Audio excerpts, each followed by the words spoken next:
Class first year वनस्पति जगत chapter में आज हमारा टॉपिक है ब्रायोफाइट्स।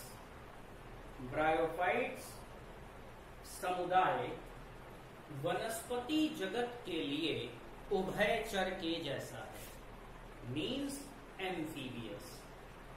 जैसे मेढक एक उभयचर प्राणी है, वो जल में भी रह सकता है और थल में भी रह सकता है, तो ब्रायोफाइट्स को भी उसी तरीके से एम्फीबियस माना जाता है, क्योंकि ये पौधे प्रायः छोटे होते हैं और सभी प्रकार की यानी विविध जलवायु में उग सकते हैं। ये सर्वव्यापी हैं, इनका आकार छोटा होता है, मतलब इनमें वास्तविक जड़, तना और पत्तियां नहीं। इनमें सत्य संवहन ऊतक यानी कि एक वैस्कुलर सिस्टम जो वास्तविक रूप से मौजूद हो या काम करता हो, उसका पूर्णतया अभाव होता है। ब्रायोफाइट्स को थैलोफाइट्स और टेरिडोफाइट्स के बीच में रखा गया है, मतलब ये शैवालों से उच्च समूह है लेकिन टेरिडोफाइट से निम्न से। ब्रायोफाइट्स भ्रूण निर्मित करने वाले पौधों एम्ब्रियोफाइट्स का सबसे साधारण और आद्य समूह है। आद्य मतलब प्रिमिटिव, सबसे पहले से उपस्थित। इस समूह में जो भी पौधे हैं वो थैलोफाइट समूह के पौधों से कुछ ज्यादा विकसित होते हैं। बात करते हैं ब्रायोफाइट्स के सामान्य लक्षणों की।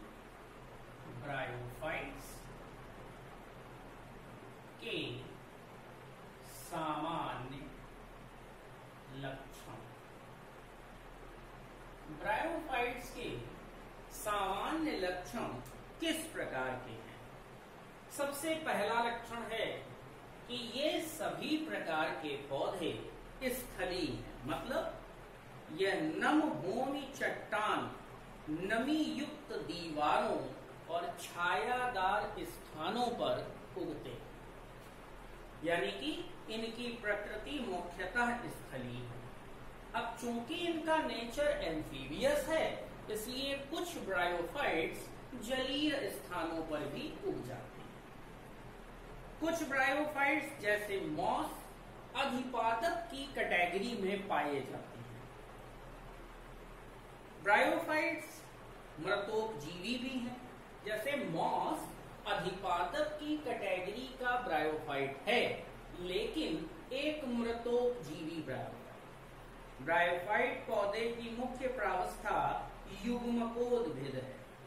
बीजाणुद्भिद अवस्था अल्पकालिक होती है। कल के टॉपिक में हमने बताया था कि पीढ़ी एकांतरण, वैसा पीढ़ी एकांतरण ब्रायोफाइट्स में भी पाया जाता है। मुख्य प्रक्रिया युग्मकोद्भिद है, यानी युग्मक निर्माण से संबंधित, और बीजाणुद्भिद अवस्था अल्पकालिक है, यानी कि युग्मकोद्भिद पर आश्रित। निम्न श्रेणी के ब्रायोफाइट्स का शरीर थैलस होता है। थैलस को हिंदी में सूकाए कहते हैं। ब्रायोफाइट्स के जीवन चक्र में विषम रूपी प्रावस्थाएं आकारिकी लक्षणों में भिन्न होती हैं। इससे निर्मित रूप ही पीढ़ी एकांतरण दिखाता है। ब्रायोफाइट में एक जाति है फ्यूनेरिया, यानी फ्यूनेरिया की इस जाति में जड़, तना और पत्ती जैसी संरचनाएं होती। इन्हें जड़, तना या पत्ती बिल्कुल भी नहीं कहते। ये वास्तविक जड़, तना, पत्ती जैसी संरचनाएं नहीं है, लेकिन उनको देखने पर ऐसा आभास होता है जैसे वो फ्यूनेरिया के पौधे के जड़, तना और पत्ती ही निर्मित कर रही है। पहले भी बताया कि इनमें संवहन मंडल का अभाव होता है, लेकिन क्लोरोप्लास्ट पाया जाता है। और क्लोरोप्लास्ट पाने की वजह से स्वपोषी है, यानी कि प्रकाश संश्लेषण द्वारा भोज्य पदार्थों का निर्माण कर सकते हैं। जनन की दो प्रक्रिया है। जब पीढ़ी एकांतरण है तो उसी के साथ जनन की दो प्रकार की प्रक्रियाएं हैं, जिसे कायिक यानी वेजिटेटिव और लैंगिक जनन में बांटा गया है।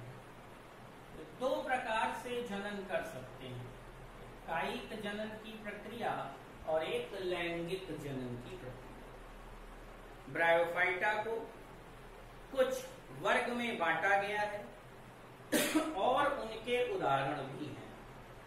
हेपेटिकोप्सिडा में लिवरवर्ट्स हैं, एंथोसिरोप्टोप्सिडा में हॉर्नवर्ट्स हैं, ब्रायोप्सिडा जिसे मसाई कहते हैं में मॉस हैं। जब आप अपनी बुक में इस चीज को देखेंगे तो इस जो ये तीन प्रकार की कैटेगरी हमने अभी आपको बताई हैं, इन तीन प्रकार की कैटेगरी का हर प्रकार की कैटेगरी में कुछ विशिष्ट लक्षण हैं। उन लक्षणों के बारे में तो लिवरवर्ट्स, हॉर्नवर्ट्स और मॉस, ये तीन कैटेगरी में प्रमुख ब्रायोफाइट्स पौधों के नाम हैं जिन्हें रखा गया है।